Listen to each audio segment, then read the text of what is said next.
A college football tradition like no other. Yes, sirree, boys and girls. Or a guy that just won't leave. Wow, that is sad. The Dave Hooker Show. YouTube, Apple, Spotify, and the free Off the Hook Sports app. A presentation of Off the Hook Sports. Back to Dave Hooker. Here we are with Caleb Calhoun. Welcome to the program and a lot going on. Tennessee, a Tier 2 national title team, according to CBS Sports. Joe Milton makes the rounds in New York City. He was on NFL Network, and he wants 3 rings. And a comparison that I pointed out, I'm going to pat myself on the back just a little bit, a comparison I pointed out to one of the best quarterbacks in the history of the SEC for 1 year. Figure out who I'm talking about.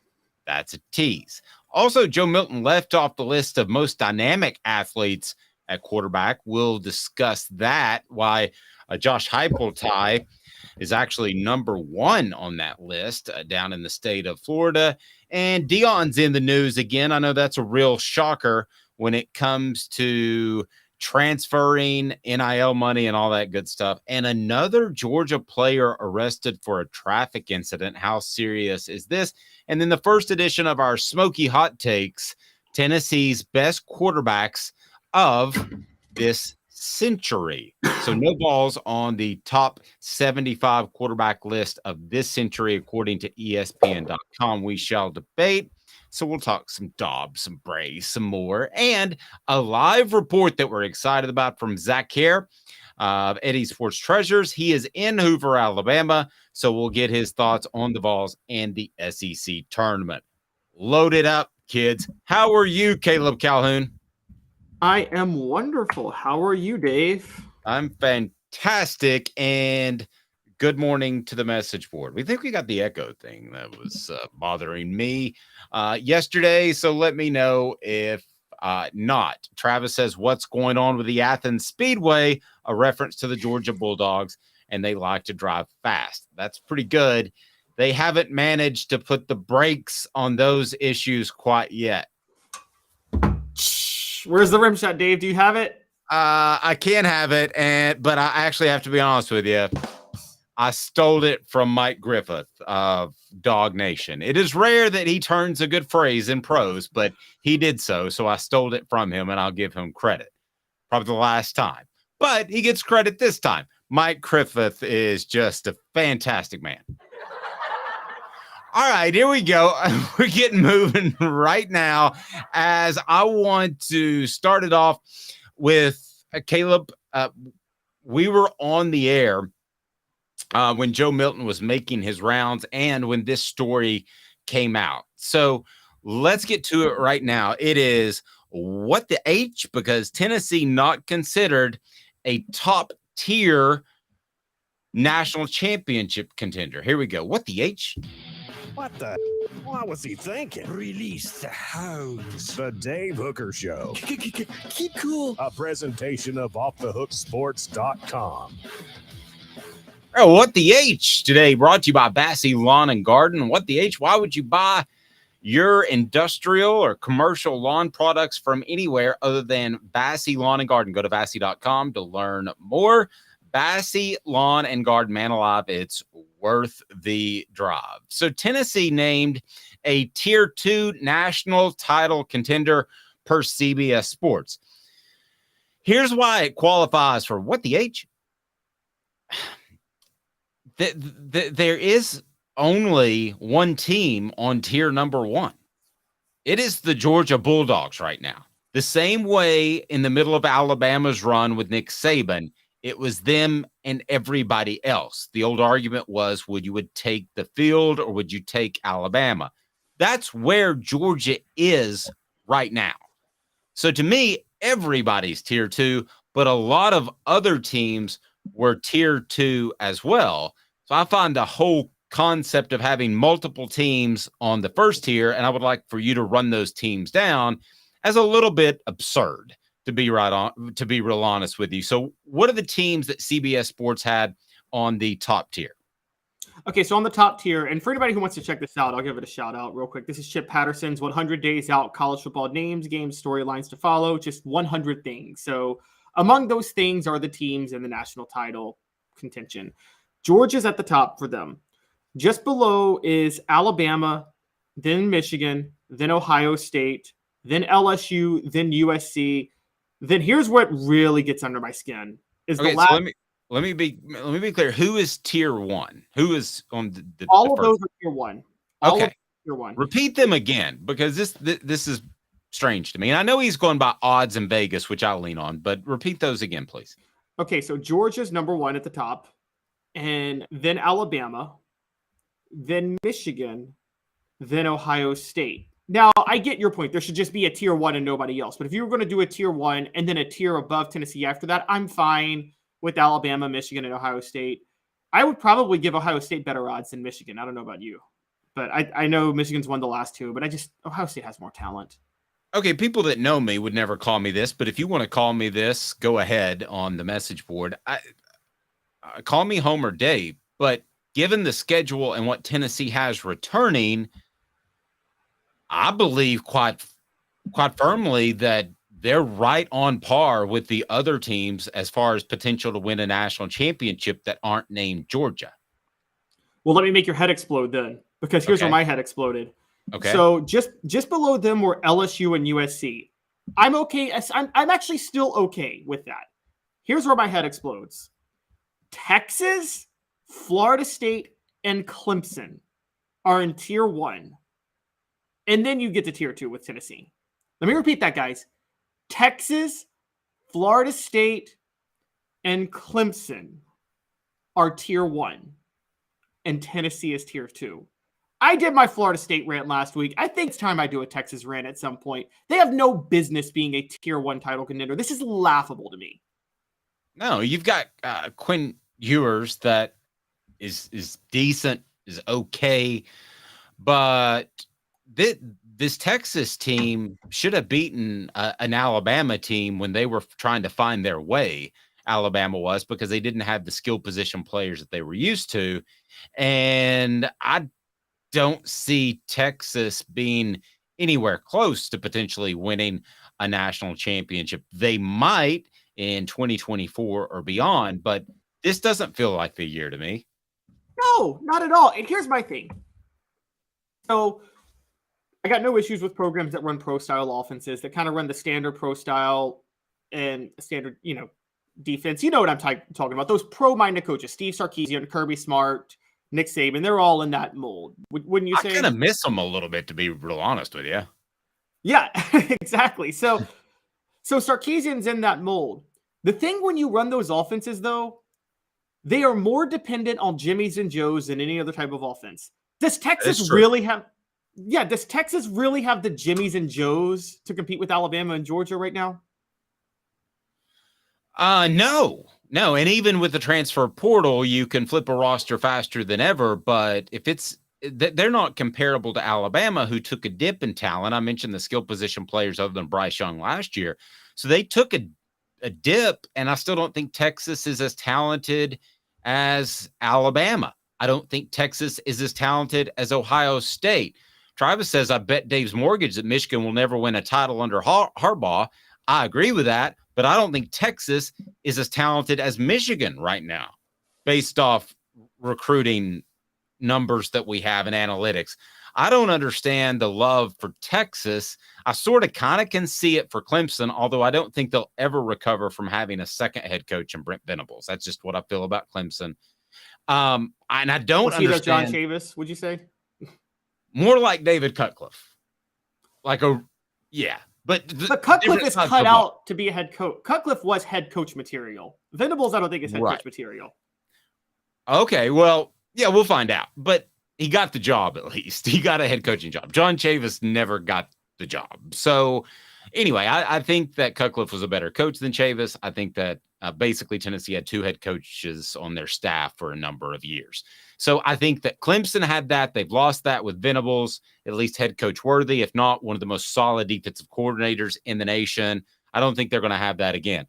Florida State, tell me, explain the love for Florida State, because when we had a production meeting at 5 a.m. this morning, and then I followed it up studying their roster. Certainly, they've got good quarterback play. Certainly, you would think they're going to be better and trending the right way, but a national title contender as of 2023, I can't figure out what I'm missing. You're not missing anything. You are right to believe that Florida State is being massively overrated. I talked about this last week. I said it for years. For the past quarter century, Florida State has been the new Notre Dame. Media members go out of their way to prefer Florida State. Look, they covered for Jimbo Fisher when Jimbo Fisher was running the program into the ground with discipline issue after discipline issue after discipline issue. And he quit on recruiting because they wouldn't build him the facilities he thought he needed. Yes. And also, there was a lot of cover run for Jameis Winston. Forget the rate charge is bad enough because that was horrible on its own. But how many other incidents did he get involved in? And he still, Dave, let's be honest, no other quarterback would have won the Heisman under that scenario in 2013. Peyton Manning lost out on the Heisman because of a 1996 trainer incident that happened. And so they don't usually, but Jameis Winston gets the break and he wins the Heisman. So they run cover. They've been running cover for FSU because of the goodwill Bobby Bowden bought. I'm going to point this out. Not only did they not beat a ranked team last year, they went 3-3 against Division I schools with a winning record. How is that? I'm a tier 1 national title contender a year later. Yeah, I'm now with you. And I kind of was surprised when you said that Florida State was anywhere on the level of just beloved and immediate darling like Notre Dame. And I'll still argue that Notre Dame's slightly ahead, but I'm beginning to join you that it's at least in the ballpark of comparability, because that team is not ready to win a national championship. That team is not ready to make a 4-team playoff. Again, I've mentioned Michigan, Ohio State, Georgia, of course, Alabama are in better position than those schools. So to me, everybody's second tier, and Tennessee's one of those second tier teams because of who they have returning and because the schedule that lines up for them. They have a chance to improve throughout the season thanks to some well-placed sort of patsy games. So yeah, I think everything lines up really well for Tennessee, and to have them second tier is fine as long as you have them with everybody else except for Georgia. That's the way the tiers should wrap up. See, I would break with you. I would be okay if you want to have a tier either with Georgia or just below Georgia, ahead of Tennessee with Ohio State and Michigan and Alabama, just because it's Alabama, but then Ohio State and Michigan because, look, but the winner of Ohio State and Michigan is going to the college football playoff. There's just no debate. There's nobody else in competition with them. And so that's why I'm okay with that. USC, I kind of get only because, again, who's in the Pac-12? We know what Lincoln Riley can do. He's got an easy road in the Pac-12. And then the border would be LSU, who I'm very high on, but that's me being high on them on just my own gut and my own analysis, not based in where they should be. So I understand, yeah. So what about my guy Joe Milton hitting New York? New York City, like they did last year with Hendon Hooker and Cedric Tillman, to make some NIL deals to get these guys out in front of the cameras. And Joe Milton certainly wants to be so, as we saw Anthony Richardson of Florida get drafted high on potential. I think Joe Milton could be that type of guy. However, people want to compare him to T. Martin because the natural comparison is to say Hendon Hooker, like Peyton Manning, got Tennessee to a championship type of level, and you want Joe Milton to be the guy that wins you the title, i.e. T. Martin. The best comparison for him is not Anthony Richardson. It might be in the draft process, but he's played already as much as Richardson has, and by the end of this season, he'll have played a lot more. The best comparison is Cam Newton. 6'6". I wrote it on offthehooksports.com. He brought it up. I can only assume he read my column. So that's what put that in his mind, that he should be comparable to Cam Newton. Thank you very much, Joe, for being a regular visitor to the website offthehooksports.com. I think Cam Newton's a fantastic comparison in a lot of different reasons. He also said he wants to win 3 rings. You don't actually get a ring for winning the East, and I think you just get 1 championship overall. But how did you think he carried himself on Good Morning Football and some other platforms that were out there? Thought he did a great job. He's way different from Hendon Hooker. He's more outspoken, I would say more affable, whereas Hendon Hooker is reserved. But I thought, just like Hendon Hooker did last year, that he represented the University of Tennessee extremely well. I thought he's doing a great job. I thought he did a great job representing himself too, and I have a lot of respect for how he carries himself. I'm starting to get a little nervous for his sake about some of the media hype. We're talking about a guy who, he may fight you on this all day, but I don't care if he wants to fight you on this. He lost his starting job. I don't care if he disputes that at all. He lost his starting job. And when people compare him to T. Martin, and even Cam Newton, those guys Cam Newton never lost a starting job. T. Martin was completely under the radar in 1998 until he broke out when the season started. Joe Milton, we're talking, Good Morning Football brings on a guy that was a backup the last 2 years that we didn't know was going to keep the starting job in spring practice. And I'm turning into Dave pre-spring practice right now. But I got to be honest. And now we bring up a Cam Newton comparison who had at least the second best single season in SEC football history. Yeah, you can't argue the first. Joe Burrow had the best, but definitely the second best, maybe tied with Johnny Manziel in 2012. But one of the greatest single seasons in the history of college football. And we're comparing Joe Milton to him now. Are we with that and him going to New York and on these football NFL shows when he hasn't started the last few years, and he did lose his starting job, and he's lost his starting job at 2 different schools, and there's been massive questions about his play. Is he getting a little bit too much national press now? Okay. This is where I like to think of myself, even though I'm almost 40. I like to think of myself as adaptable, Caleb. 5 years ago, Dave would have said to you, and I like to refer to myself in third person. Dave does that quite often, doesn't Dave? I would have said to you, Caleb, they're pushing him too much. He's too out there. I would have said the same thing about Hendon Hooker last year, but the game has completely changed. This is like adding the forward pass in recruiting and roster management, and that is NIL money. So I would have said last year, you're blowing him up. He's got too big of a head. He doesn't need to be out there. Same thing for Joe Milton this year, Hendon Hooker last year. What are you guys doing? Tennessee's PR arm is crazy. And it may end up having a negative effect on some of these guys. It didn't with Hooker last year, but it could.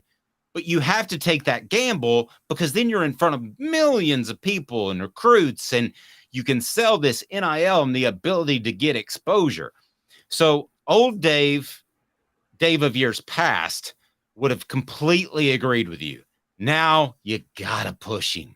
You got to push him because it's better for the program. So I got zero problem with it. And it's not him calling Good Morning Football and saying, hey, can you put me on? This is Tennessee making this happen. So I think it's kind of like charging for parking when you go to a game. You don't want to pay for parking, do you? But ultimately, that's just part of it. So pushing these kids before perhaps they're ready is just part of it. Same thing with Hendon last year. But we knew last year that Hendon was going to be a great quarterback in 2022 because we saw what he did in 2021. I know you think, yeah, he was.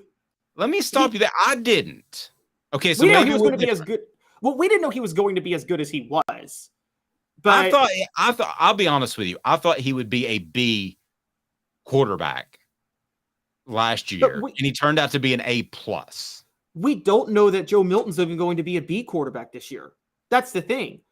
Okay, when you're pushing these guys, when you're pushing Hendon Hooker in 1997, when you're pushing Peyton Manning pre-NIL era, no one, let's be honest, yes, Peyton Manning was the number 1 draft pick had he gone out in 96, but no one knew Peyton Manning was going to have that year he had in 97. Still the greatest single season a quarterback's ever had in Tennessee football history. And pushing Eric Berry in 2009, these are players that we knew were at least going to be very good starters. We knew Hooker was going to be very good. I mean, even you said B, that's above average. I thought maybe very good though. Very good means B+ or A-. Well, he was B+ or A- in 2021. So I thought he was going to at least be that in 2022. And so Okay, well, then I was too hard on him because I still had questions about his accuracy downfield. Oh, I did too, but I didn't have questions about his decision making, and I knew his accuracy was better than Milton's, and those two things were a big deal. So we knew Hooker was going to be good. We didn't know he was going to be great. We don't even know that Joe Milton's going to be good. We don't even know that he's going to hold on to his starting job this year. So I'm thinking more, Dave, I'm getting vibes of, dare I say 2005 when Fulmer was going on national media and saying that Eric Ainge has Peyton Manning qualities. I don't remember him saying that. And He did. Did he really say that? He said after his freshman year, Eric possesses many of the qualities Peyton Manning had. Well, that's the dumbest statement ever. I mean, and I don't mean any offense to Eric, but I mean, that's a once in a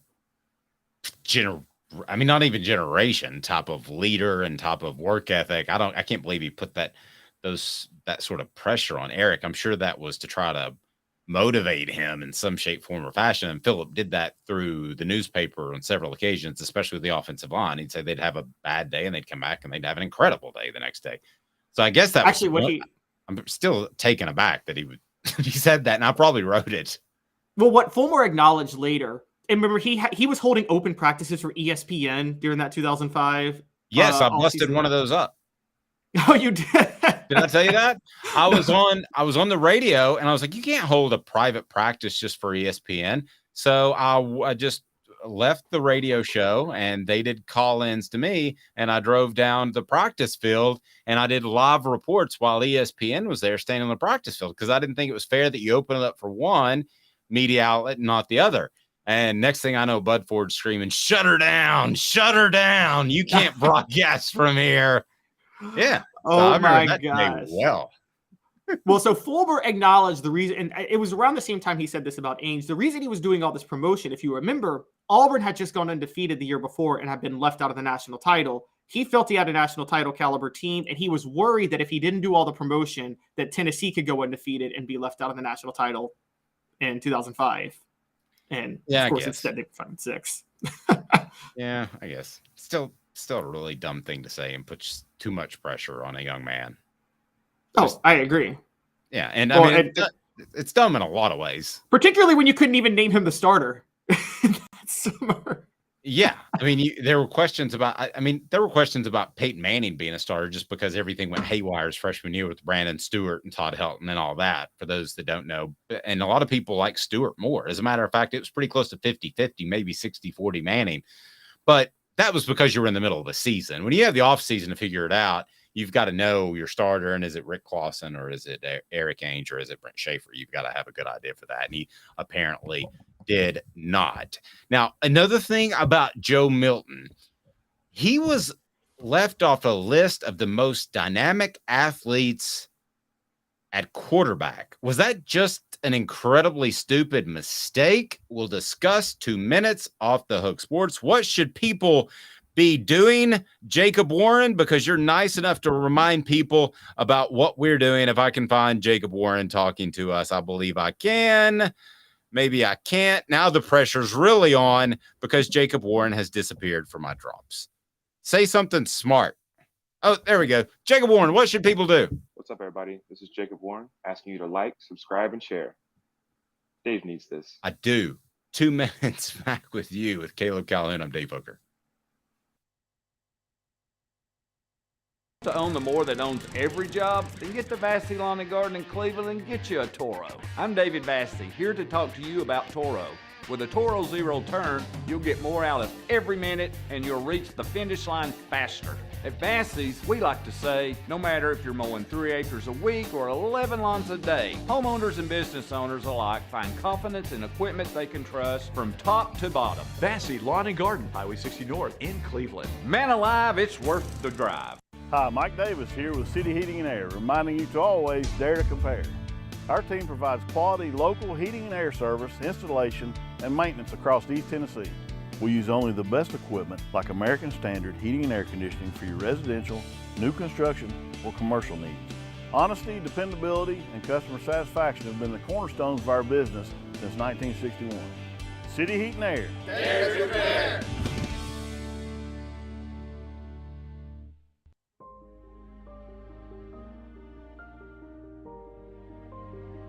Our family has been creating one-of-a-kind pieces of jewelry in West Knoxville since 1986. Each piece is a combination of unique processes that bring your idea to life. Every day in our shop, a truly special item with a story all its own is being manufactured in our facility, bringing the history and family sentiment into a whole new generation of life. We're grateful that you chose us to be Knoxville's best jeweler, a title that we value and respect. Because to me, being a jeweler and owning a jewelry store are not the same thing. I'm Rick Terry. I'm a jeweler, and we want to be your jeweler. Kingston Pike and Campbell Station Road in the heart of Farragut, and downtown on Gay Street right next to the Tennessee Theater. With all that sun, sand, and salt water, the beach is a very relaxing place. Unless you wear contacts. Ow! Open your eyes to the best the beach has to offer with LASIK vision correction from Campbell Cunningham Laser Center. Ah. You're listening to The Dave Hooker Show, a presentation of OffTheHookSports.com. The internet is full of pictures of each and every one of you. Available on YouTube, Apple, Spotify, and the Off the Hook Sports app. Download now for free. Is there nothing you people can't do? Also available on OffTheHookSports.com. From our message board, Travis says that there were still accuracy issues, are still, with Hendon Hooker and toughness. I hadn't heard toughness, and it was pointed out on the message board, and I'll go back and watch that he appeared rattled after he took a couple of hits. Was that something that after he would take a hit, he would be rattled for a couple of plays? That's our message board. What do you, did you see any of that? Because I didn't, but I'm willing to go back and look. I think there was a little bit of front running, and what I mean by that with Hendon Hooker is if one drive stalled, a few drives would stall. And if he scored a touchdown on a drive, then you'd have a few drives where he kind of got hot. But I think that has a lot more to do with just Josh Heupel's system and tempo than anything. I think Heupel's offense is a bit of a front-running offense. So I think that in that regard, if a quarterback takes a hit or a couple of hits or, there's a sack or anything like that, it just kind of messes with the tempo and the flow of what they're trying to do, I think. Well, and he's so well protected, too. We don't have a great sample size of him getting hit to check his toughness, to be real honest with you. How about Joe Milton? He got hit more in 2021 because of his pocket presence issues, but he got so much better at that in 2022. So, how about Joe Milton? Left off the list of most dynamic athletes at quarterback. That leads us to 4 downs, brought to you by Campbell, Cunningham, Taylor, and Hahn. Really? Not on the. How many are on this list, Caleb? How many quarterbacks are on this 11. list? And he's not one? Huh? 11. 11.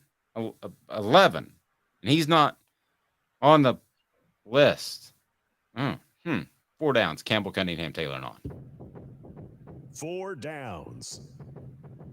4 questions. 4 answers. The Dave Hooker Show. 4 downs. A presentation of OffTheHookSports.com. Look at me, no glasses, no contacts, because I got LASIK. That's Campbell, Cunningham, Taylor, and Hahn. They're local. They've got individual vision centers as well that'll take care of your eyes, just an annual checkup. But if you need LASIK and you don't want to wear contacts and you don't want to wear glasses anymore, that's the way to go. Cataract surgery as well. And they're local. That means a lot. All right, 4 downs. First down is now. UCF quarterback John Rise Plumlee is the number 1 most dynamic athlete at quarterback in the nation. Okay. This guy's a pure runner. If we're going to talk about athletes, everybody's athletic now. There's not Mike Vick and Chris Winkie. There's not that variance of comparisons. Okay. So everybody can run around to some extent, but dynamic athlete at quarterback, I don't think Plumlee nearly as much as I think Joe Milton. and Plumlee's number 1. He's a running back that can throw at that position. I don't know if you've seen him play, Caleb, but he's almost not quarterback. I mean, he runs around a lot. It's almost like Brad Crawford of 247 who did this only based this on how fast the guys are. Not even like whether or not they're runners, but just their pure speed. Because John Rice Plumlee, yes, is a faster runner than Joe Milton, but Joe Milton's got a way bigger arm. And quite honestly, I think Joe Milton is a more effective runner because he's bigger. He can withstand more than John Rice Plumlee. So I don't get I don't get how you could think in any way outside of just speed, he's a better athlete than Milton, because he's not. He doesn't have great hips as a runner. He's kind of like Cam Newton. He's a straight ahead runner. But that's because he's so big. I mean, in every single physical category, he would defeat Plumlee, except for maybe straight out speed, maybe a little bit of a wiggle that Plumlee might have that Milton doesn't. Jaden Daniels. In a fight, who wins? What's that? If they were in a fight, who wins? It's Milton every time. Yeah, I don't want. I would pay to see that, actually. Jaden Daniels, LSU number 2. And you're going to hear this comparison a lot from afar since they don't play each other like they did last year. But Jaden Daniels, if you only saw the Tennessee game, really came on throughout the year. He's actually a better runner, but still, I think there's a debate who's the most dynamic athlete. And we don't even have Joe Milton on the list, but I'm curious who you think is more dynamic, Daniels or Milton. I still think Milton. I think Daniels, I do think Daniels might be the better quarterback this year, but I think Milton's a more dynamic athlete. I mean, you're right, he's a better runner, but that's relative. Again, like we're talking about, Joe Milton can withstand so much more contact than anybody on this list because of his size that I just don't think that. Again, we're talking pure athlete, and arm strength should be factored into athlete. Now, it doesn't look like he factored that in at all in this, but if you factor in arm strength, running ability, size, physicality, speed, I don't see how any of these guys are better than Joe Milton, and that includes Jaden Daniels, who, again, probably only beats Milton out when it comes to speed, and that's still debatable. Message board saying Jaden Daniels has yet to prove diddly squat to me. He's talented, but he's not nearly as good as Hooker, and he won't be as good as Milton could be. The key word is could. So what's the top end on these two guys? I think Joe Milton has a much higher ceiling that we could agree with that. As of May 2023, Jaden Daniels scares me more as a natural runner. So, you know, you can't make a living at quarterback running over people. Joe Milton's going to be able to run over more people, but that's not going to last long term. So I'm going to take Jaden Daniels as maybe slightly more dynamic because I think he has instincts to take off and run, instincts that great quarterbacks like Bryce Young really didn't have. He didn't take off and run as often as he should have in his first year as a starter.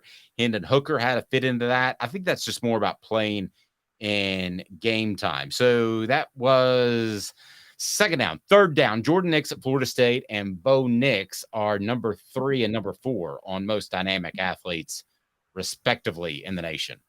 Holy You mean Jordan Travis at Florida State and then Bo Nix at... Yes, yeah. But we got 2 Nixes, Jordan Travis and Bo Nix, excuse me. You see, this is where the inconsistency shows in. Okay, Travis, again, if you're using the standard, if there's one standard and it comes down to speed, I get if you have Rice Plumlee, Daniels, and then Travis in your top 3. But then you go to Bo Nix at Oregon, who was at Auburn.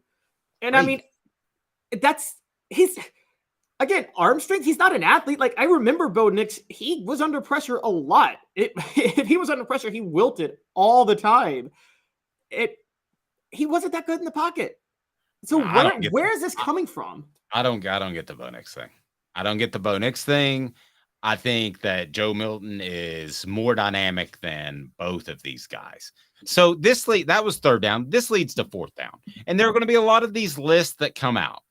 And I think Brad Crawford does a great job. But when you post these things and they're out, it's not exactly like the newspaper being on somebody's front porch step, but it is kind of like that because it's out. Fourth down. Is this just a flat out blatant omission? Just a mistake? Yes. I think it is too. I think it is. I think it's just we'll try to get Brad on, but I think the ACE just put the list together and maybe left it off on purpose for a talking point for guys like us. But I think this is just a flat out oopsie. I mean, the thing that led me to believe it was a mistake. I would have said maybe he was only looking at people who started last year, but then he had Jalen Milroe with 11, who started one game. And so at that point, I'm like, okay, this has got to be a mistake. Josh Ward is going to write about, and he'll join us tomorrow. He's going to write about the best fan bases to be a part of right now. And we've got our teams picked out. We discussed it yesterday. There's an honorable mention.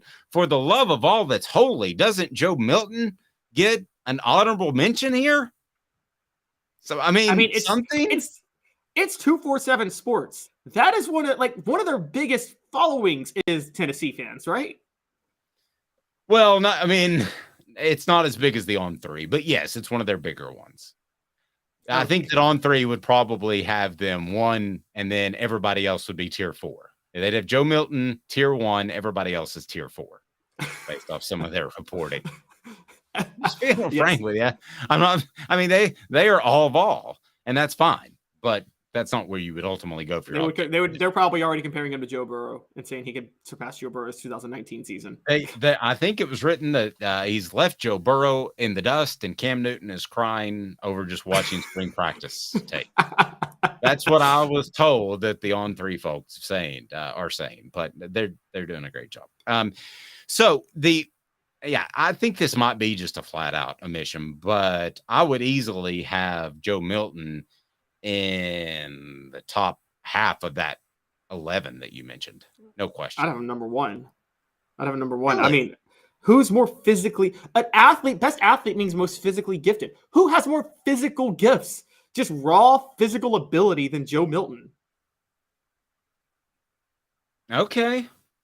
All right. Jaden Daniels scares me more as a runner.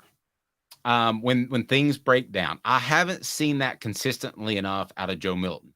And it's the same thing as last year. Well, Bryce Young. So I covered Alabama for Saturday Down South one year, and there were times where you want to keep your eyes downfield, but at some point you need to tuck and run. So his first year as a starter, which would have been 2021, there were times where he should have just tucked, ran, slid, pick up 8 yards, keep yourself ahead of the sticks. So I think Hendon Hooker struggled with that because that's something you develop during games. And Hendon Hooker ultimately became very good at that towards the last half of the season. And I think Joe Milton will as well. But to think that he's not going to do it with that kind of physical ability, I think is absurd. See, I get if you're defending, you're more scared of Jaden Daniels as a runner. But if depending on the quarterback you have, you're also more scared if Jaden Daniels is running for you because Jaden Daniels is more likely to get hurt than Joe Milton when he gets hit.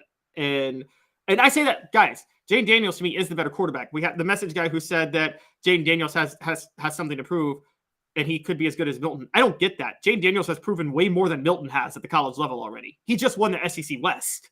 Okay. So how are we going to sit there and say Daniels hasn't proven anything, but Milton has? So I think Daniels is a better. I think the impression left by the Tennessee LSU game probably still sticks strong in Tennessee fans' minds. Jaden Daniels got better. If you watch football all day like you and I do, and not just the Tennessee game, not to say you guys on the message board don't, but some people don't. And I mean, Jaden Daniels was really good and got really better. And that game was a total fiasco disaster of the sun in there. Yeah, early start, sun in their eyes, opening kickoff, and then the turnover. It just got out of control really, really quick. So I don't think that's an indication that Jaden Daniels is forever an average or below average quarterback. But Tom leaves us with this: the moon still has a black eye from when Joe Milton hit it with a football. But as somebody within. Just go ahead, Travis, get ready. But as somebody told me within Tennessee's program, it's great if you can throw it to the moon, but if you can't hit it, it doesn't really help. So that he still has to prove that. And he still has to prove that to some people within the program to be consistently accurate. What we're saying is, so far, Joe Milton is early 90s Randy Johnson before he learned control with his fastball. Ooh, like it. Has Joe Milton ever killed a bird in flight with a ball? That was when Randy Johnson got his control, though. To be fair, yeah. I was He a big meant to Mariners. hit the bird. Yes, exactly.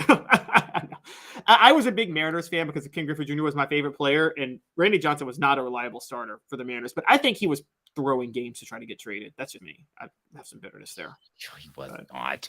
That was one of the best teams to never win a championship, or the most exciting teams to kind of like the Orlando Magic when they had Shaq and Tracy McGrady. Shaq and Penny. I said, yeah, Shaq and Penny, excuse me. That Mariners team with Griffey and A-Rod and Edgar Martinez and Jay Buhner. And I mean, Randy Johnson is your ace. Jamie Moyer was on that team. I know this is going to stun you, but Deion Sanders has made the news again. Pat Narduzzi at the ACC spring meetings in Amelia Island said that's not the way it's meant to be. You know Narduzzi, he's the Pitt head coach. That's not what the rule intended to be. It was not to overhaul your roster. We'll see how it works out, but that to me looks bad on college football coaches across the country. The reflection is on one guy right now. When you look at it over all those kids that have moms and dads and brothers and sisters and goals in life, I don't know how many of those 70 that left really wanted to leave or they were kicked in the butt to get out. Sorry, you get paid now. The rules have changed. I would be right with Narduzzi if they weren't getting NIL money. But if you want to flip a roster, and you can because of the ability to run people off. And listen, Josh Heupel has done the same thing. I can name players that told me they were told you're probably not going to play. It's best if you move on. Sorry. That's the way things work. You don't have to sit out a year anymore like you used to. You certainly don't have to pay your way like you used to if you weren't granted a release. Them's the bigs. That's life in the big city. I can remember talking to somebody one time about, hey, we've got this great advertiser, but I hear that somebody else is coming after them. I'd hate to lose them. And he just said, that's life in the big city, Dave. And this is life in the big city. So if you don't like it, then I guess you could go to Europe and play football and probably be pretty good. But nowadays, you're getting paid. You have the ability to transfer out easily. You're not forced to sit out a year. Deion, keep it going. Josh Heupel, who's done some of this, I got no problem with it. And I would be the first person to call him out, Caleb. Did Brian Maher leave because he wanted to, or he was told it would be in his best interest? I'll leave it at that. I half agree. I think, yes, you have to do it. So let me break it down. Yes, I understand if you do it carefully like Josh Heupel does. I don't think there should be any rules in place. I'm with you. From a moral perspective, it's not that I'm opposed morally to the recklessness of how Deion Sanders has done it, because he just overhauled the roster in a way that we've never seen anybody do that. I think this is a little reckless on Deion's part because, look, yes, coaches are going to do this, but there's still somewhat of, there is like market capitalism going on here, which is that coaches, this can hurt you in recruiting long-term if you're seen as a coach that runs everybody off immediately. So think about it this way. I don't think it can anymore. Go finish your point, but I don't think it does or can anymore. I think, when inflation exploded last year, a lot of companies, a lot of retail establishments realized that they all somewhat price gouged a little bit because they realized they could use inflation as an excuse to do it. Now, they were careful when they did it. But if Walmart decides, okay, we're not just going to slightly price gouge, we're going to triple all our prices just for the heck of it because we can, well, then they're going to lose a lot of competition. They're going to lose to a lot of their competition at that point. That's what Deion Sanders did. He didn't meticulously think, okay, maybe I should try to be careful and maybe send off this guy or this. He comes in, he's like, everybody's gone. Y'all are all out. I'm getting my guys. I think that sends a totally different message. And I think Pat Narduzzi is thinking, maybe he can get some elite transfers and get them from Deion Sanders, who's recruiting national with Colorado. I think Narduzzi is so behind the current state of college football that he is never, ever, ever going to catch up. I think he has been left behind. And he had gripes about Tennessee earlier before the Pitt game last year that were very antiquated. I think that guy's done and done. And I think he's going to hold on to what he can at Pitt. But the guys that are changing things are making the hard decisions. And 5 years ago, I would have said Josh Heupel shouldn't run off anybody because they have to sit a year unless they transfer down. And that's not right. But those rules are not there anymore. So go Deion, go Josh Heupel. And if players don't like it, they can base their decisions off that. But let's be real, too. If you're a guy that's not going to play, wouldn't you rather be told that? I mean, if somebody could come to you right now, Caleb, and say, this endeavor that you are taking part in, whatever it may be, maybe it's you collect Legos, and they say it's not going to work out, it's going to frustrate you, it's going to absolutely ruin your life. Well, that's what it's like sitting on the bench for 4 years and your football career is over because you're not good enough to play in the NFL. Wouldn't you want somebody to tell you that? Yeah, I don't have a problem with that, but I would also add this. I don't think that's all that's going on. If I'm totally fine saying you're probably not going to play, you need to look elsewhere. There's a difference between that and just straight up pulling scholarships, though. And this is what I think is happening here in a lot of cases. Because players, look, then if you're a lower level player who can't play at a high level, if I'm one of those guys that's never going to start at Colorado, I'd like to keep my scholarship and at least graduate from Colorado and get an education and have a degree in hand. If I'm not going to play at Colorado, I'm probably not going to the NFL. And if I'm a backup athlete that's that way, at least I can get a free education out of it. And I know that's old school thinking, but that's still a thing because the minute, you know this, Dave, the minute you enter the transfer portal, you don't have a right to an education at that point. So you better hope you land the minute you enter the portal. So if I'm an underwhelming athlete, I'd rather be the backup and hold that scholarship just so I can at least have a degree in hand when this is all said and done. So it's one thing to tell the players, hey, pay for it. Sorry? Pay for it.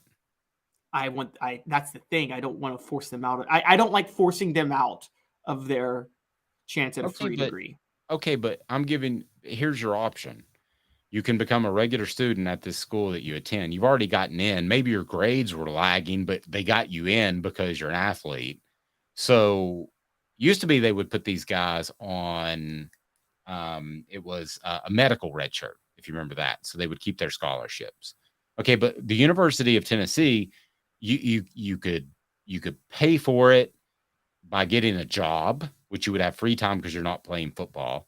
I also know, and I'll check on this, that UT always said that as long as you left in good standing, you could come back and get your degree. Reggie Cobb did that. Fred White did that. Wayne Goodrich did that. They didn't have to pay a dime. So is there some sort of catch-all for those guys that don't have anywhere to go, but you can still go down, play football, get a scholarship, or you can stay and pay for yourself. The bottom line is you prove you weren't good enough for a job, and that's what this is now. This is no more Philly good student athlete stuff. No, okay, here's what I'm saying. Let's put it this way. If you decide to enter the portal, all bets are off. We agree there, right? You decide that is your decision. No matter what a coach says, you decide to enter the portal. And for those that don't know, they don't have to take you back if you enter the portal. Yes, they don't have to take you back. If you choose not to enter the portal, regardless of what a coach says or is trying to do, I think 4 years of free education should be binding, provided you're in good academic standing, regardless of whether or not you're going to play or be able to start or anything like that. That's just where I'm at. I have no problem with them saying that, yes, you can still be on scholarship, like the old medical red shirt scholarships. That's what they would do. If a guy couldn't play, but he was a good dude and he didn't want to go elsewhere, they'd say medical red shirt. Well, if he were Peyton Manning, he'd have that knee worked on, right? But this guy wasn't good enough, and they figured it out. So they did that a lot. Yeah, I mean, I don't have a problem with them being kept on scholarship, but I also don't have a problem with them pulling scholarships. I mean, okay, you're not going to see this a lot. So Colorado should step up and say all the guys, if they want to stay and just be students, then they can keep their scholarship. So, and go to school. But what gets really weird, and not to get too deep in the weeds on this, is the athletic department actually pays the university. There is a transfer of money at the University of Tennessee, and I assume at the University of Colorado. So it's not as easy as me just saying like, hey, walk into the movies for free. You know, I'm the guy that takes the ticket, but you go ahead. It's not quite that easy. So there are financial repercussions, but I would like to think somebody could figure that out and they would get to keep their scholarship. But I think most kids would want to transfer down and still play.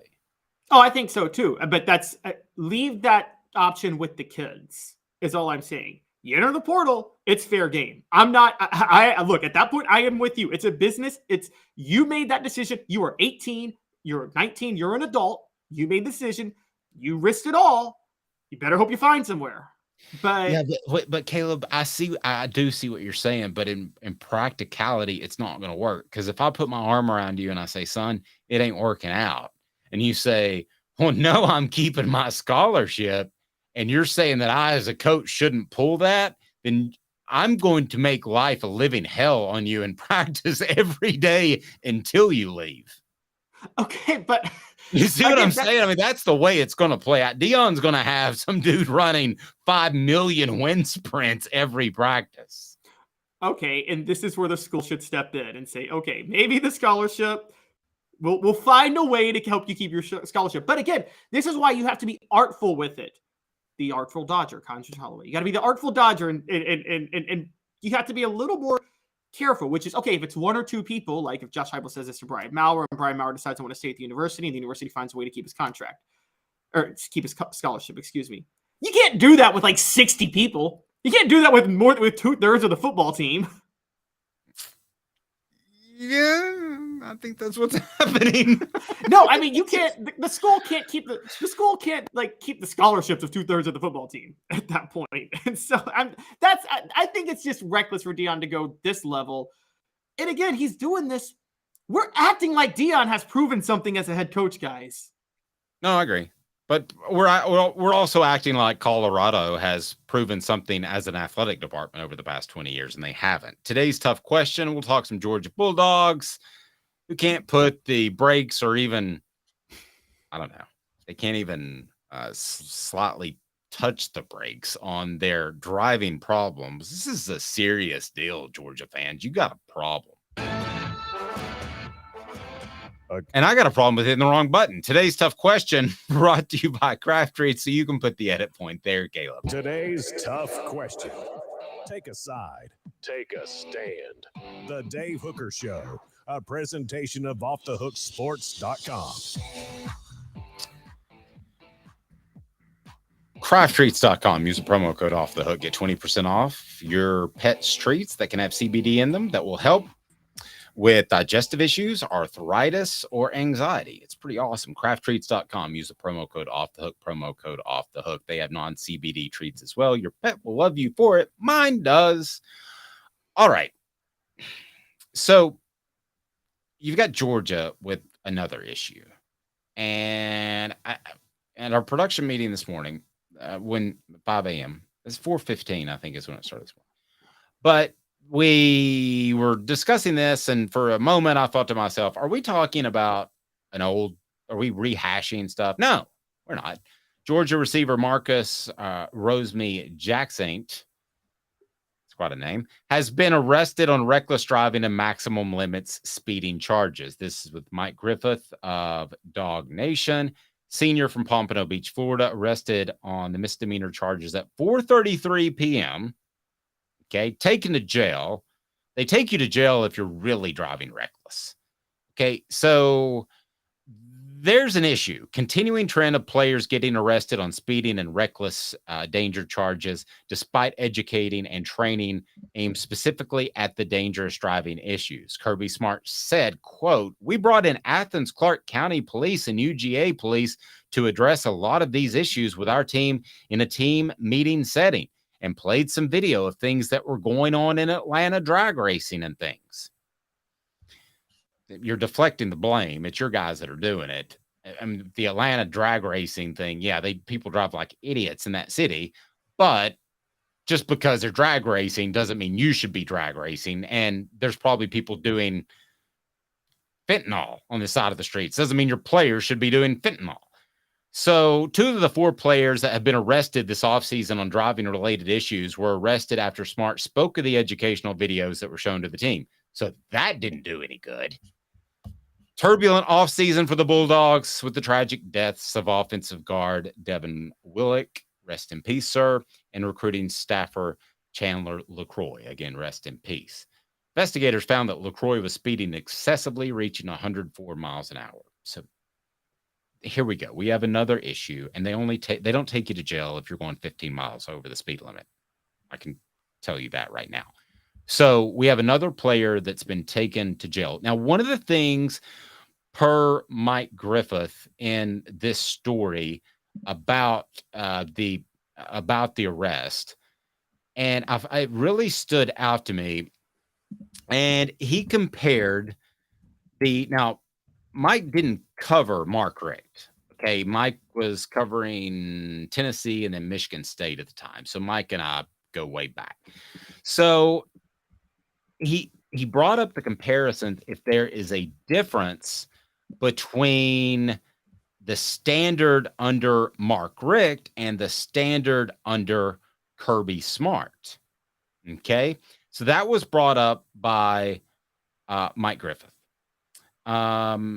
Smart, this is according to Mike's story. Smart has stood firm that his program is no less disciplined than when he took over for Mark Richt, saying, quote, the standards have been created here for a long time and that doesn't change. And we want our players to live up to those and mistakes they make. We treat them like we do our kids. We discipline them. We try to prevent them. We try to educate them. We try to do all we can to help our student athletes in a positive way. Our team is a very disciplined team. They'll do what they're supposed to when they're supposed to. And when they don't, they're going to face the repercussions of that. Are there the same standards at Georgia for personal behavior under Kirby Smart as there were Mark Richt? That's today's tough question, brought to you by crafttreats.com. Hell no. It's not even close. And by the way, we got banned from Facebook, so watch your language. Oh, what banned? What kind of? I was wondering, how do we get banned from Facebook? What? I don't know, but that just tells everybody out there to be sure you're on YouTube. No, you're right. Heck no. We're gonna say there was actually right. I'd rather get banned for you voicing your honest opinion. Now, it is absolutely absurd to think that the same standard under Saint Mark Richt, and he really lived up to that. He wasn't like Pastor Hugh Freeze. Mark Richt lived up to it. To say the standards are the same is pure absurdity, Caleb. It ain't even close.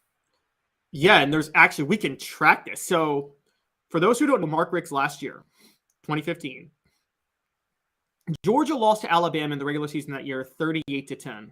Heading into that game that week, I will never forget a Georgia official, a University of Georgia official saying, well, we just can't do what Alabama does because we care about integrity. Something along those lines. And they got laughed at and nobody cared. They made a conscious decision after that loss and after the way that season finished to say, we're not going to care about this anymore. So they got rid of Mark Richt. Here's something they did. I don't know if you know this story. And Kirby Smart was instrumental and spoke to lawmakers about this. 3 months after he was hired, he was involved in speaking to Georgia lawmakers about this in 2016. They passed a 90-day rule for the athletics department. Here's what it says. This is insane. Georgia has an open records law, like most states do. So they all have to because of the First Amendment, where you can find public records. Georgia passed a law giving athletic departments the right to withhold public records for 90 days. To withhold records for 90 days before they're open. Guys, that's insane. That is 3 months. That's ridiculous. I didn't know that. Is this why we don't know how fast he was going? Yes. This was passed in April of 2016. Kirby Smart was hired in December of 2015. Georgia made the conscious decision. The state, when they hired Kirby Smart, made the conscious decision. We're not going to care about integrity at all anymore. We're tired of losing. We're going to do a 180 on this. And that turned into players doing 180s on the road. But yeah. Well, Elias brings up a good point. That's about a football season. 3 months is about a football season. So if you get in trouble in late September, October, November, December, you're still around. Now, you might not be around for the playoffs, I guess, theoretically, but 3 months is, I mean, they might as well just say, if it happens during the football season, we will not assess it till after the football season. I mean, it's basically what they're saying. I didn't know that law, so thank you for that. But I think it's an insult to Mark Richt for Kirby Smart to stand there and say there is the same level of off-field discipline and behavior that there was with Mark Richt. To me, that is just disrespectful to Mark Richt's legacy, his belief system, his religion. But I will say this, I don't think Georgia fans care. I think that, and I'm not singling you out, Georgia fans. I don't think a lot of fan bases would care. Go drag race if you need to, if that helps you blow off some steam because you're winning championships. So whoopee. Don't care at all. I'm going a step further at this point. Forget Kirby Smart not being Mark Richt. I think he's dangerously close to turning into Urban Meyer with the way he's thumbing his nose at the public. You know, I thought that after our 4:05 production meeting this morning. The Urban Meyer name popped in my head, and I wondered if you might go there. Both guys that are very driven. Could Josh Heupel be the Nick Saban to Kirby Smart, the way Nick Saban was to Urban Meyer? When Nick Saban laid that thumping on him in the SEC championship game, Urban Meyer was like, "Oh man, I'm feeling chest pains. It's a panic attack. I'm out of here." See ya.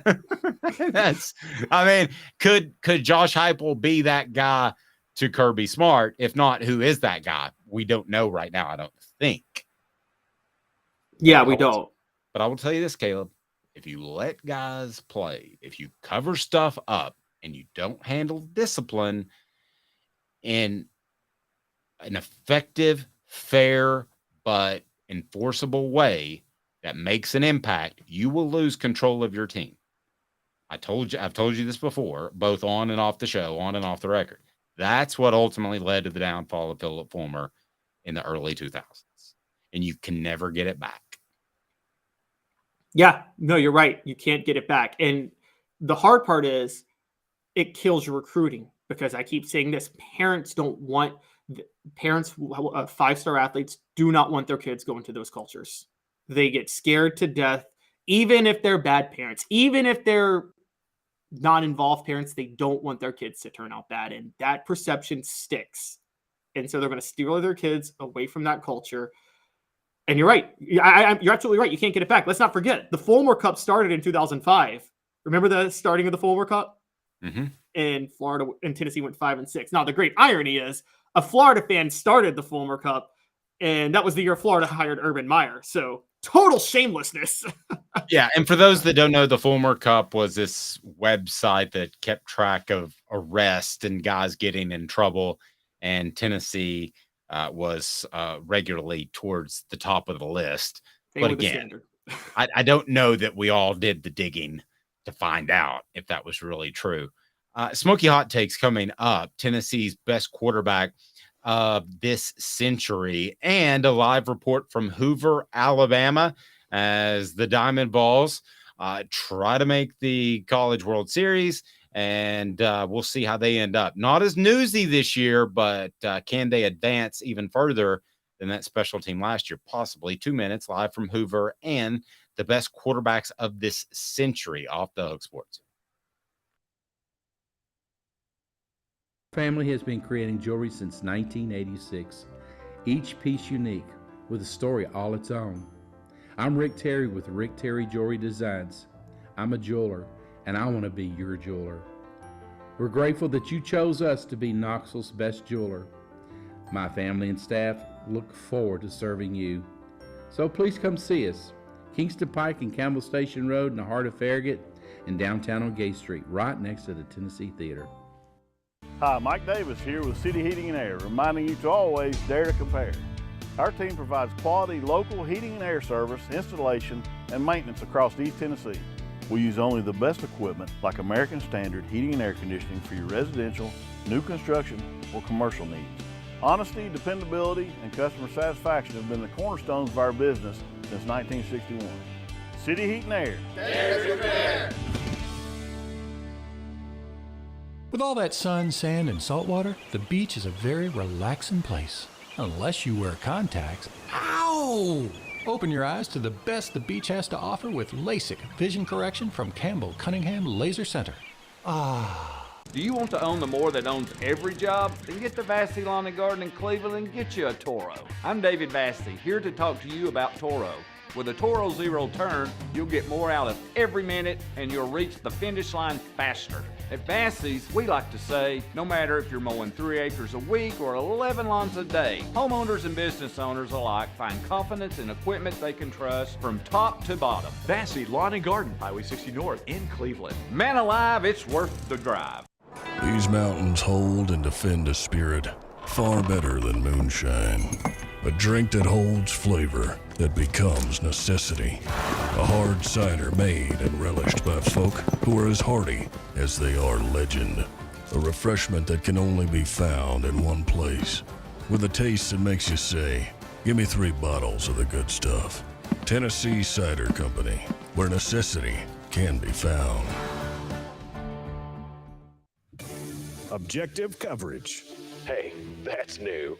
If we get caught, we're going to jail. The Dave Hooker Show, a presentation of Off the Hook Sports. YouTube, Apple, Spotify, and the free Off the Hook Sports app. I'm going to need to see some identification. Back to Dave Hooker. Smoky hot takes as we look back at the Vols, and today it seems as if the Vols got a little bit slighted by a national publication that took a look at quarterbacks this century and had the top 75. Caleb, how many Vols were in that list of the top 75 quarterbacks of this century? A resounding 0. Hey now. That's not good. Do you find that to be accurate?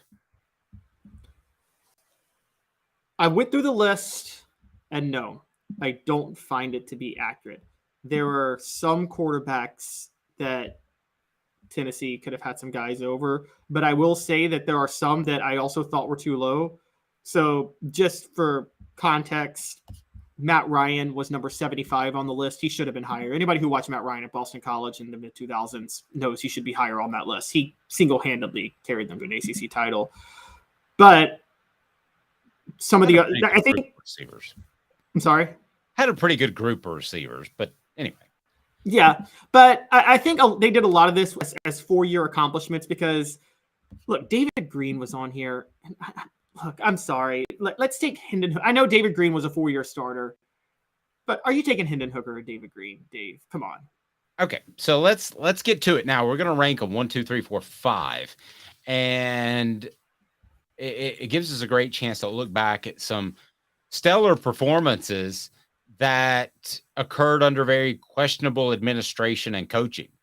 So, Caleb, let me begin with you. Do you want to do a countdown? Because I have my countdown ready. I can go first or you can go first. And I'm going to do it by my own rules. So I'm not doing it by the rules that have been laid out by this publication. So would you like me to go first or would you like to go first? Why don't we alternate 5-5, 4-4, 3-3, 2-2, 1-1 and see how we end up? Okay. All right. Let's count them down. You have, my friend, the first go at number 5. So who do you have at number 5? My number 5, and it's by default, and he doesn't deserve it because he has the worst intangibles of anybody I've ever seen play quarterback, is Tyler Bray. Because even if he had terrible intangibles, his arm was just so special. It was.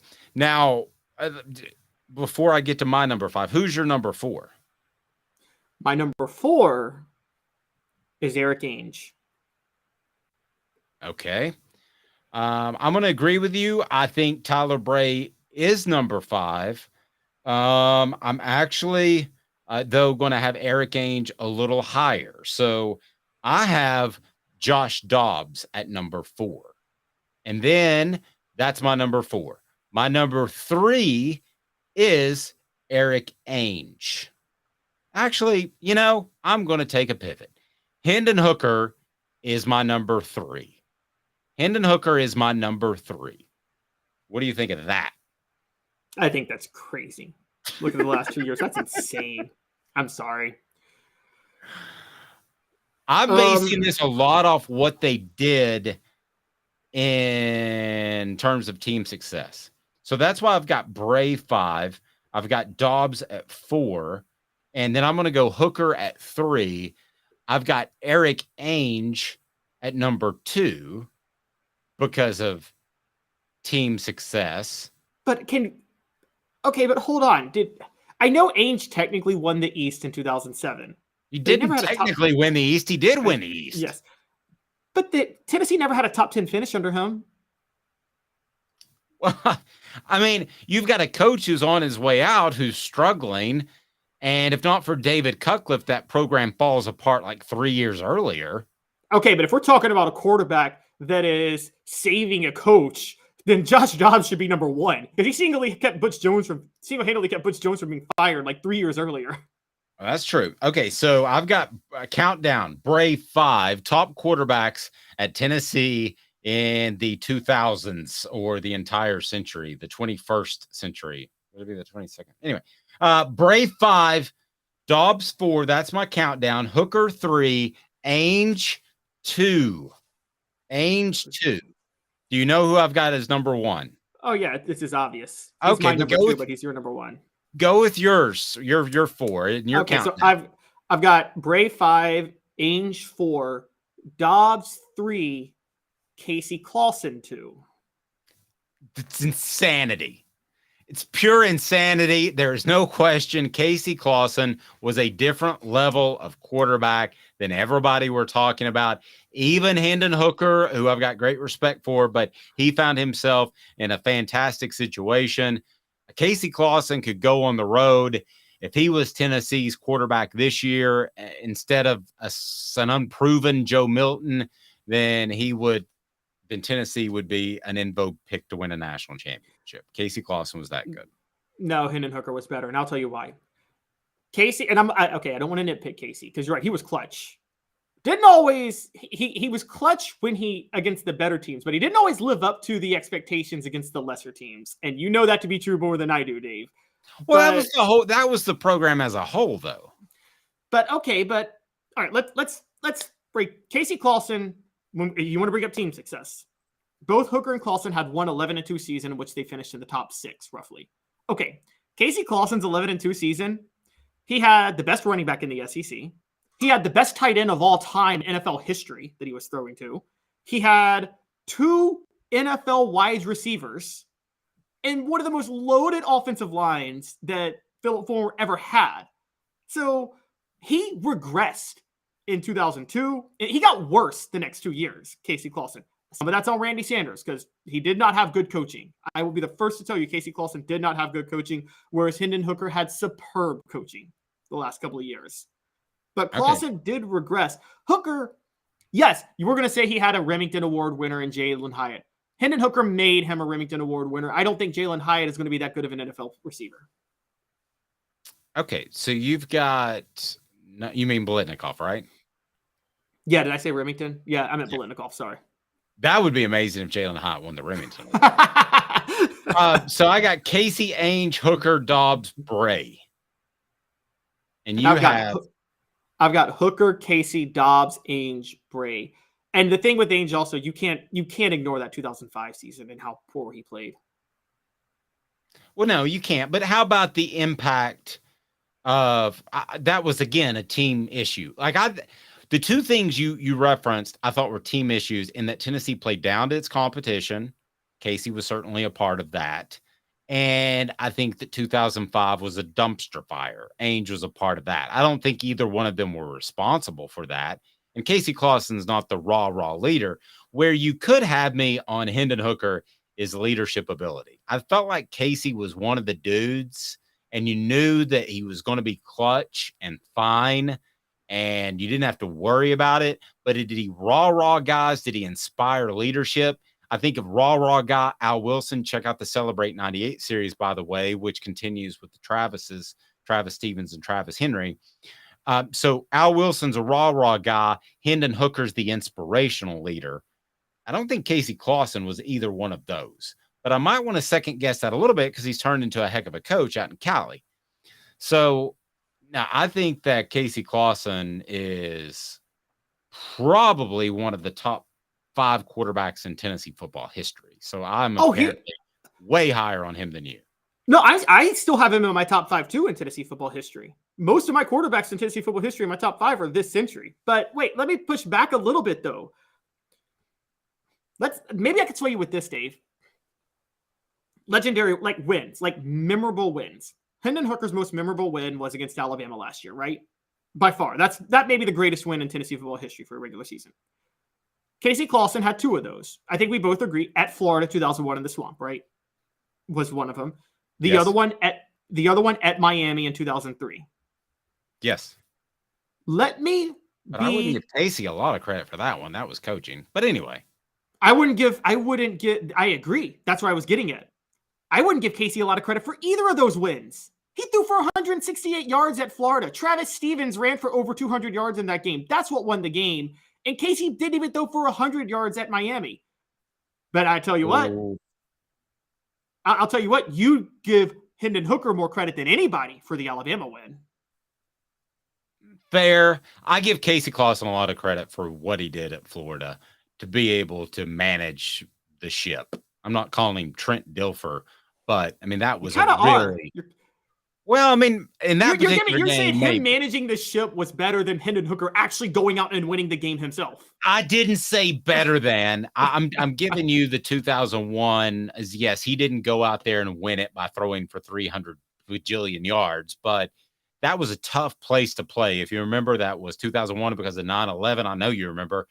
Oh yeah, that was essentially a playoff game. You know, that was a rabid, ready fan base. So I thought his cool demeanor was that. And as Steve Spurrier had he put his ego aside for just long enough, then Casey would have thrown and could have thrown. But it just absolutely wasn't going to happen. Spurrier was determined to throw the ball despite the fact that Tennessee was playing the pass.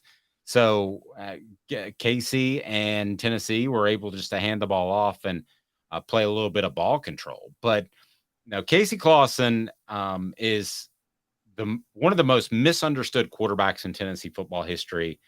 I don't understand why so many fans didn't like him. It makes no sense to me. I think he was one of the top 5 quarterbacks in Tennessee football history, and I've got him number 1 in the 2000s. Since the turn of the century, I've got him as number 1.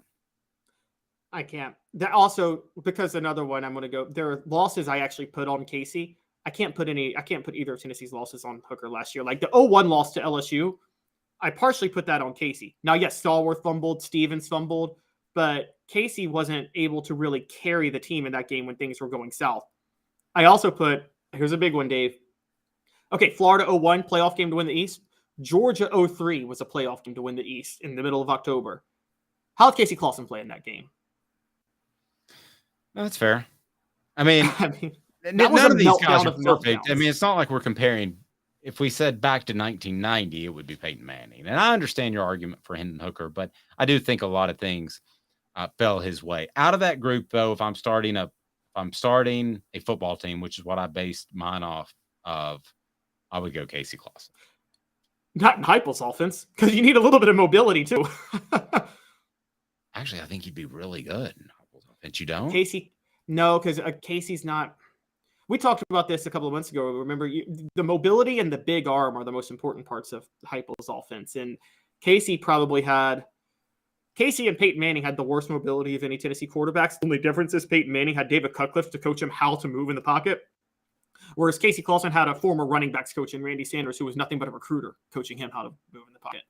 I'm sorry, I'm being too hard on Randy Sanders, but Smoky hot takes. We'll be breaking down some age-old Tennessee questions from time to time. If you got a topic you want us to tackle, leave it in the comments below. We certainly appreciate that. It's brought to you by AndyMasonRealEstate.com. AndyMasonRealEstate.com has the best service and prices in the biz.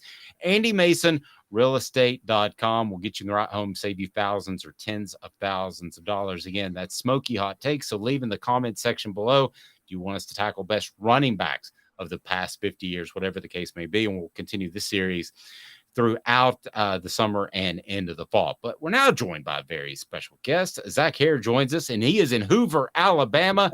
There you are, Zach. How's it going, guys? We're great, man. How are you? Doing good. A little warmer day, a little drier as well. Yeah, that'd be nice if they wouldn't get rain. So Zach's with Eddie Sports Treasures there in Halls, and it's a crazy time for collectibles. I've learned that through my son, who actually collects Legos, like whole Lego sets. Yep. But yeah, tell them what you've got going on there at Sports Treasures in Halls. Yeah, so we are coming up on what will be the 1 year of me taking over the shop. So we are a sponsor of Sport Fest. I'm sure a lot of people out there have heard about it. Coming up here June the 3rd, this coming a week from Saturday. Mm-hmm. We are the sponsor of the autograph area. There are going to be a lot of the guys from the 98 team, coaches, players coming back for that. So in conjunction with that, we're going to be doing a pretty big sale next week. And with that, Memorial Day, everything. Haven't came up with a catchy name for it yet. Still working on it.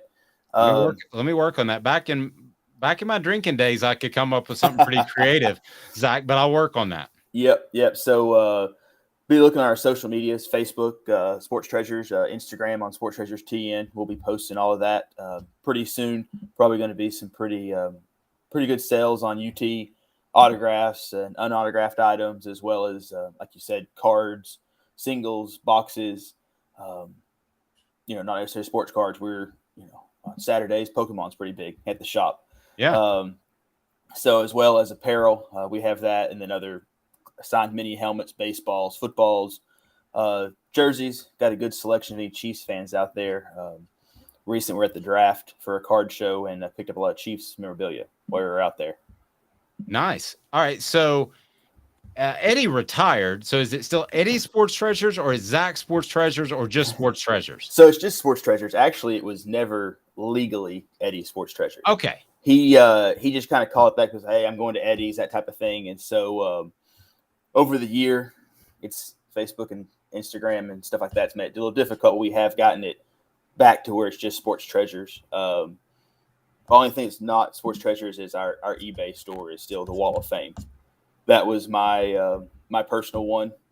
Going in. A lot of people from Knoxville remember the Wall of Fame from back in the day. Yeah. I used to work there when the owner passed away. I was able to purchase the eBay store at that time. So that's the only thing that's not Sports Treasures. Everything else is Sports Treasures. Okay, so I assume you're a big baseball fan. You're in Hoover, Alabama. Yeah. After such a just incredible season that caught national acclaim and criticism last year, what has been your thoughts on the Vols throughout this season? So it's interesting. I had a buddy of mine. We were actually equipment managers for the team when Serrano was there. We were there the 3 years that Senzel was on the team. So we were on those teams. We were part of those teams that made it back to Hoover after the few years of being off. So it's definitely been a fun ride the last few years. I mean, I got season tickets once I graduated, and I couldn't give them away the first couple of years. And then the team starts playing better, hosting regionals, super regionals, midweek games. People are calling me asking for tickets again. But the biggest difference from last year and this year, last year had a lot of those first round guys, brought back the pitching staff, and kind of steal some information from Coach Serrano because he was on there the other day. I think this team had a lot on their back coming in. They had a lot of expectations. Talking about preseason number one, and even Coach Vitello himself said, "Hey, that's we're not quite there yet." But it's been fun this year. They're more of a true team. They've got the pitching. I mean, when you get into tournament play, especially regional, super regional, you've got three pitchers in a bullpen. You can contend with anybody. And I mean, we've got, I would say, three of the three of the best starters out there, and then you've got a back end of your bullpen with Kirby and Burns and Camden Sewell that come out and shut people down. And I mean, Havlicek yesterday, he pitched well. The weather just didn't do us any favors. It was pretty much raining the entire game near where Tennessee was playing. Zach, it's funny, flying under the radar right now, while the baseball team is probably is what we would say not entering the NCAA tournament with the same type of momentum and success they had last year. On the other side, the softball team is having its best season since Monica Abbott was there in 2007. Yeah. So here's my question. Karen Weekly or Tony Vitello, who gets a national championship first? Ouch. Probably Vitello, and just because Oklahoma is so dominant in women's softball, I think that would just make it tough. I mean, this is the year if the Lady Vols can do it. This would be the year to do it, but long term, you get the beating in the SEC all year, and that prepares you for the NCAA tournament, and can get hot at the right time. But I think if Karen Weekly's to get it before Tony, it would be this year. But I think long term, I think baseball has the better shot just because of the softball is so top heavy most years. Yeah, so they should have had. Go ahead, Caleb. I'm sorry. No, it's okay. Yeah, softball already should have had it because Monica. I mean, they had that series in 2007. I mean, that's got to be one of the. If you want to talk about in Tennessee athletics, maybe the most heartbreaking type of loss in Tennessee athletics history. that series, Arizona in 2007. Yeah, I remember watching that. So, as far as the baseball team, kind of your final thoughts on this season, and then still in contention for the NCAA tournament, right? Yeah. So they definitely. I know they were fighting for a host coming into the SEC tournament. My thoughts were they probably need to go 2-2 to get that host. But just to get the job done yesterday, pretty much everything's out there's got them going as a 2 seed in a regional. A lot of it's about pairing. If you get somebody that's hot, if we play like we did against South Carolina and find that momentum we had against Vanderbilt. With that rotation, I think you can compete with anybody in the country, and all you got to do is get hot at the right time. I definitely think they can do it. I mean, last year's Ole Miss team was the last team in the tournament, and they were the last team standing at the end as well. So if you can get hot at the right time, they've got the pitching, they've got the bats. Burke's due to come out of that slump anytime now. As well. Then Maui's turned it around after getting through that. A little bit of injury, it slowed him down first half of the year. Griffin Merritt's been a key part for them as a transfer coming in. And then, as long as Dickey is healthy, hopefully he's been playing these last couple of games. So get him to stay healthy. That's, those guys I think can carry you offensively, and knock on wood, they seem to clean up the errors they had earlier in the year. So that's a big part too. You just got to play catch, as John Wilkerson would say. John, yeah, I know John well. That is one fantastic individual there. So he had to put up with some of my shenanigans back in the day. Yeah. But, Zach, great stuff, man. Again, Sports Treasures. How do we find you online and in locale? Yeah. So best place on Facebook, Sports Treasures on Facebook, Instagram, Sports Treasures TN. We post all new product. Today there was I'm not down there, but there are several. Products came out today. We'll have they'll be posting on there, and then we were off North Broadway, 4819 North Broadway, shopping center next to Big Lots and Harbor Freight, kind of in between there. And the 31st, I believe we're planning on doing a football break for those people that do cards. They know what that means to them. So check us out there, and be looking out for some sales this coming week as our kind of 1 year anniversary. It's crazy. A year flies by. It's my 1 year anniversary of Off the Hook Sports, and it just it flies by.